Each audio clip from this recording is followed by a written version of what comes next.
Now, just over 100 years ago, this was the front line on a terrible battle. Today, it's the front line on an altogether different battle, a friendlier battle between some of the world's top adventure athletes. It is, of course, the Red Bull X-Alps, and it is day 6. I'm Tarquin Cooper, and about an hour ago, we were hoping that Kriegel might have swooped in from the skies, but alas, he landed early in Cortina. It's been another dramatic day. And of course, earlier I spoke to Gavin McClurg to catch up on all the day's events, and I began by asking him about the sad elimination of Laurie Genovese.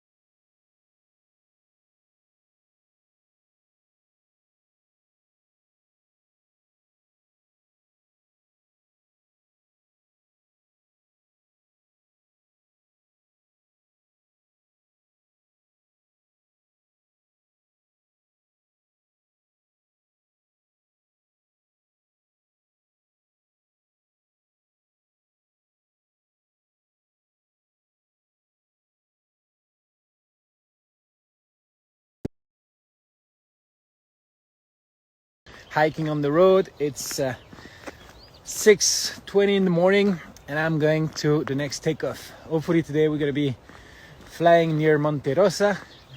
If you had one word to describe today's flying, what would it be? Oh. Wow. One word I cannot describe it in one word. It's impossible. It's cold. Extreme, strong thermals. It's everything was today. Incredible. It was happening so much. It was the perfect X-Alps day.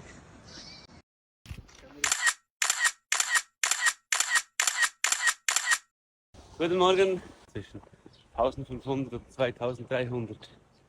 Einfach mal gerade hoch. Dann kommt die Sonne und dann fliegen wir den Rest.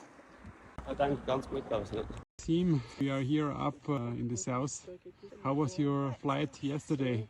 Really nice, and we had good condition, little wind, but it was okay, and good thermal, good cloud base, everything really nice. And then when we went in direction of Locarno, it was much more windy because we left the high mountains, and it was, yeah, sometimes in the higher layer we had like 30-35 kilometers north wind, so kind of sporty.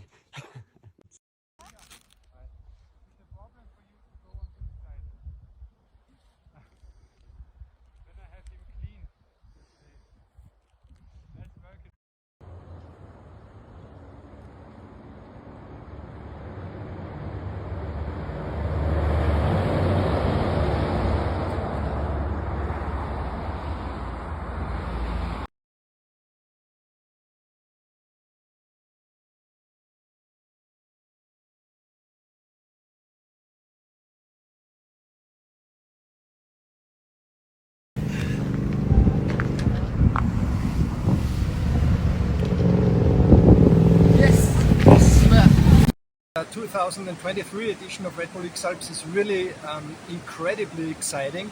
We see a very fast race. Kriegel took the night bus from Tuesday to Wednesday. This meant that he was hiking the whole night through. Even then it was not possible to get away from his followers, from Maxime Pinot and the Val d'Ancats, and in the end also Paul Kuschelbauer almost closed up again with the athletes. Then we saw this tough landing up on the Col du Saint-Bernard, that very often have very strong winds, and where we could see once more what it means to fly in Red Bull X-Alps, because there are not many pilots who would be able to fly under those extreme conditions. I'm super happy actually, reached all my personal goals. Flying around Mont Blanc was great. I entered France today in the morning. Now I'm leaving it again, so I think that was a short visit. And the plan for the rest of the day? The plan is to fly a bit further, let's see how far it will go. Maybe a pizza at the end of the day would be nice.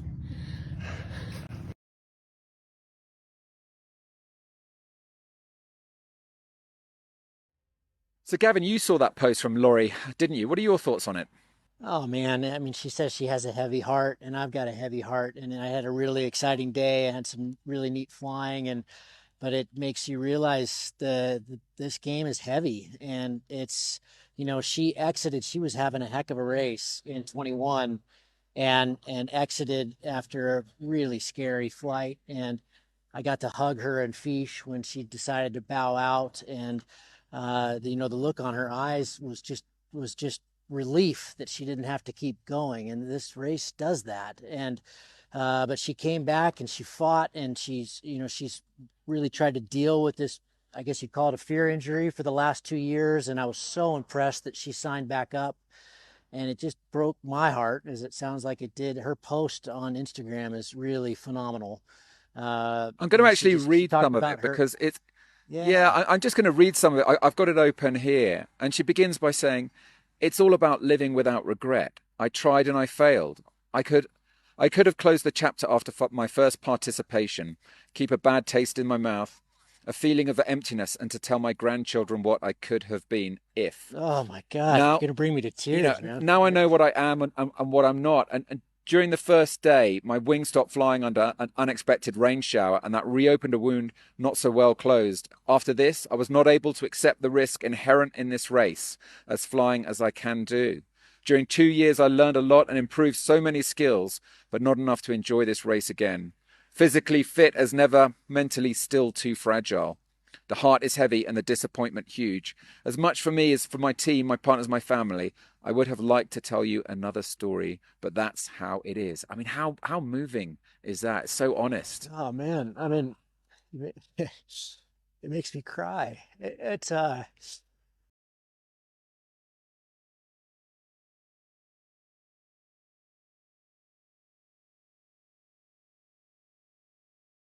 walk up to 100 kilometers per day for almost 2 weeks. But the better the weather is for flying, the less they need to walk. This is Red Bull X-Alps, the toughest adventure race in the world. The race course spans more than 1,200 kilometers through the Alps, and each day...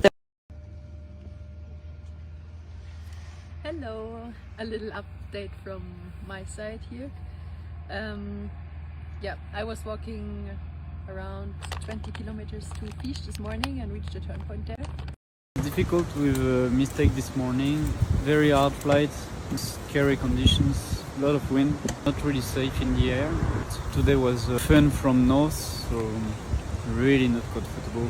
I had like sometimes 40k.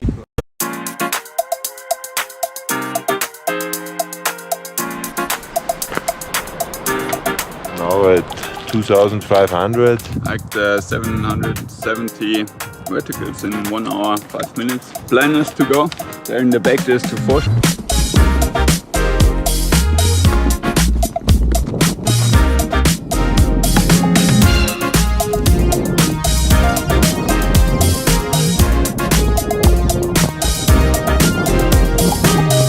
Marcus, I don't know if you copy me. Donini did the crossing and it went really good. 2,900 for Donini to do the crossing.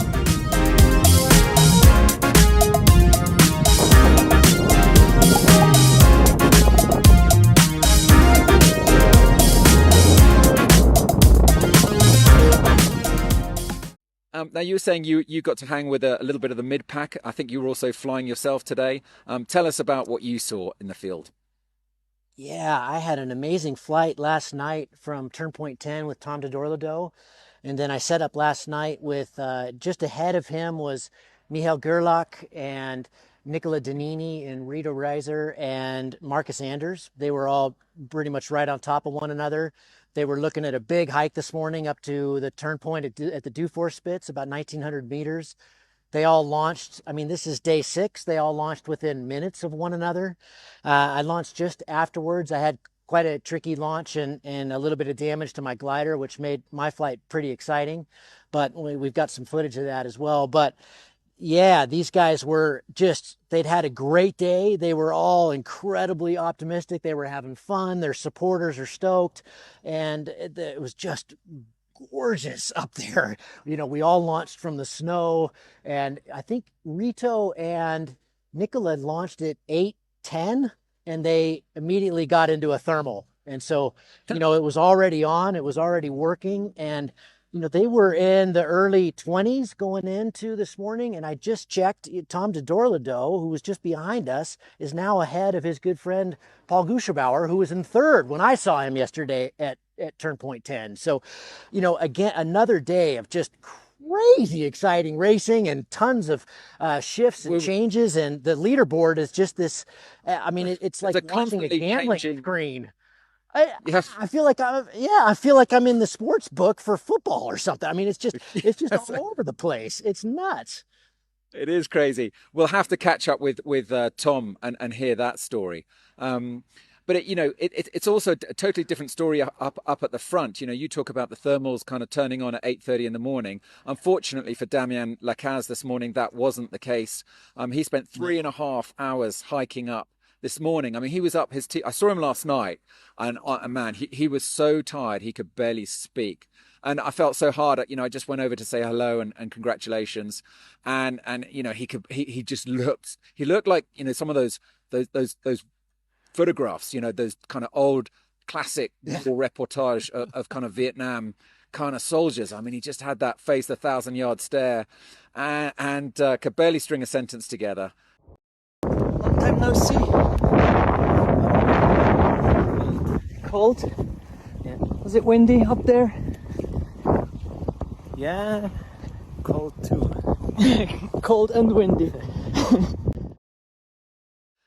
You know, they experienced everything out there, as you said, you know, the strong winds, lee side flying, complicated airspace issues. But he said, I managed to keep flying. And boy, did he keep flying for a long time. At 11 hours and 13 minutes, he was in the air.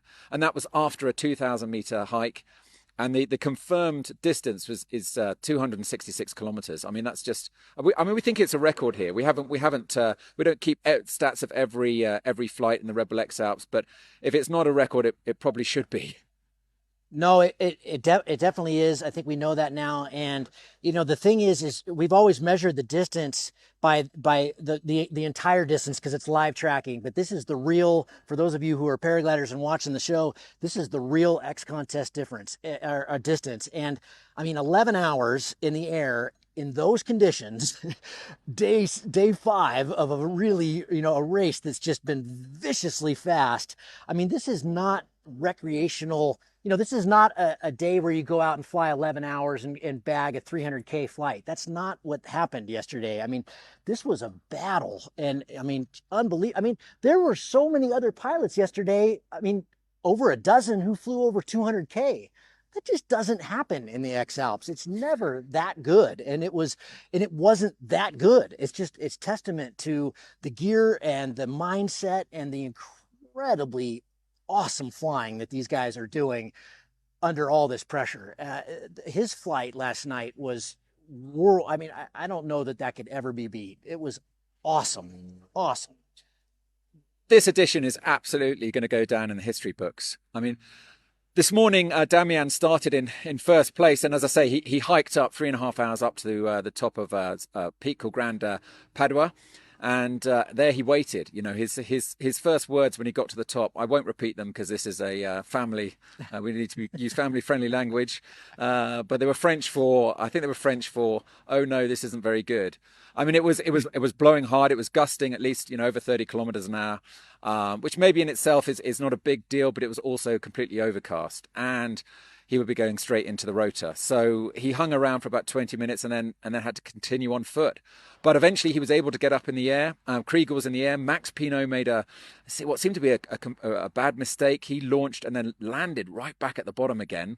But has then clawed his way back up. So it's just so exciting at the front. And when I last checked live tracking, Krieger was still about 60 kilometers away from Dreisinen turn point.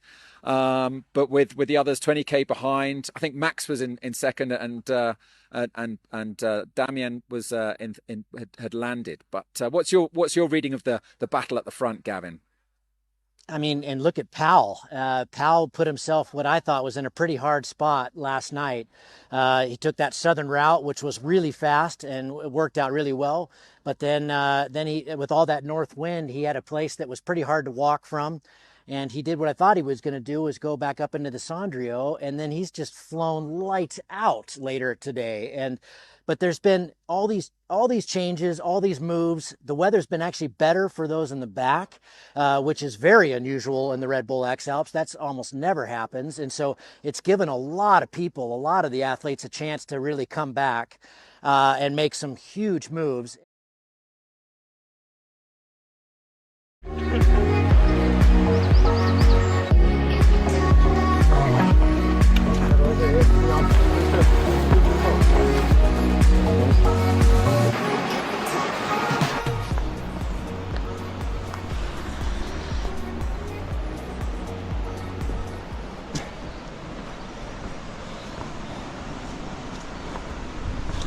Today we have an adventure in the adventure.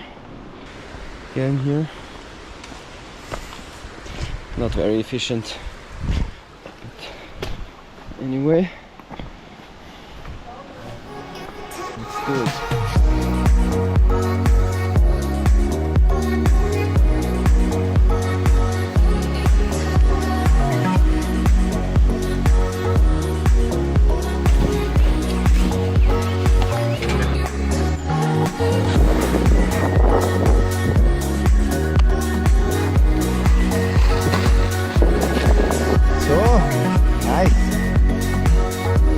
So what's the plan now?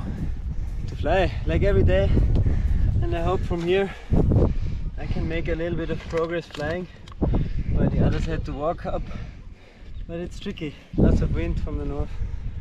We'll see. Let's make a move.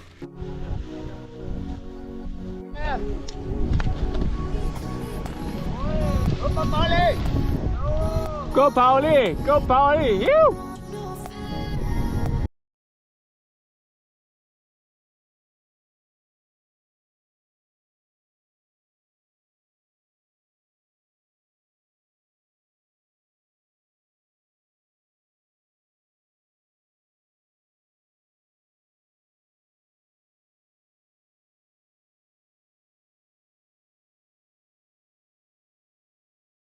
But listen, let's come to the real the question. The one that everyone's asking is when are they going to get to Zellamzee, and who's it going to be? I mean, this is a really hard question, isn't it? I mean, usually at this stage of the race, we would say, well, you know, Kriegel, of course. He made some amazing moves today. He was 20K back when the day started. He's now about 20K ahead, last I checked. But, you know, he's got some incredibly talented pilots who are really hungry right on his heels. And then right behind Powell and Damien is a whole nother pack. And I mean, Aaron has flown lights out today and he's hungry. He wants this one. And so you've got that going on. Amazing talent, amazing pilots, a lot of hunger. These guys are fierce. But then you've also got pretty tough weather. It's deteriorating for those in the front, and it's better for those in the back. So I still say anything can happen. It may be by the end of tonight that one or two get to the base there at the next turn point, which makes Zellamzee pretty likely maybe at the end of Saturday. So one more day. But the weather doesn't look very good, and they're fighting headwinds and a lot of clouds. So maybe it's Sunday. But who wins? You got to put your money on Kriegel still at this stage, because the conditions look hard, and that's where he really excels. And what a cool cat. You know, this morning I saw that interview with him where I thought he'd be kind of nervous, and ooh man, I blew that one last night. I was 20K ahead. I'd made some really good moves, and then basically he bombed. You don't see him do that very much. And Maxime and Damien flew right over his head. And this morning he said, yeah, no big deal. Now I can follow them. I mean, he was totally cool about it. You know, he's a champion. Yeah, He is the consummate professional. He really is a professional athlete, you know. But I got a slightly different answer from his supporters. Let's put it that way. I bet you did. Yeah, I bet you did. And Lars Meerstetter, his main supporter, he actually said to me, "Hey, you just wait till tomorrow. You're going to see some things." Kriegel is psyched. You know, he's not happy about what happened because, you know, he prides himself in managing to eke out that last glide of the day. So tomorrow, he said, you know, Kriegel will come back fighting, and certainly he has done that today. Yeah, I mean, Thomas Terlo, his supporter in so many X-Alps, I did a lot of work with him before the 21 race, and he always talked about how critical it is for all the little things that add up. How fast you pack, how fast you unpack without any problems with your lines, getting that last little 2 or 3K glide on every flight, just getting a little bit more. And I know Kriegel really prides himself on that stuff. And so, yeah, that must have been unusually hard for him, but he's still a cool cucumber. And I mean, and we've seen it today. I mean, he's been flying lights out. And so hopefully his cough is better. And, you know, I think that's still who you have to bet on. He works so hard, but at this stage, which we've never said at this stage of a race in the Red Bull X-Alps, is it's kind of anybody's game still. I mean, the top six. Look at Tim Alongi. I mean, he is so cool and so collected and so good, and he's right in there, you know, so a lot could happen. There's still distance left. A lot can happen. I don't know if I want to place a wager.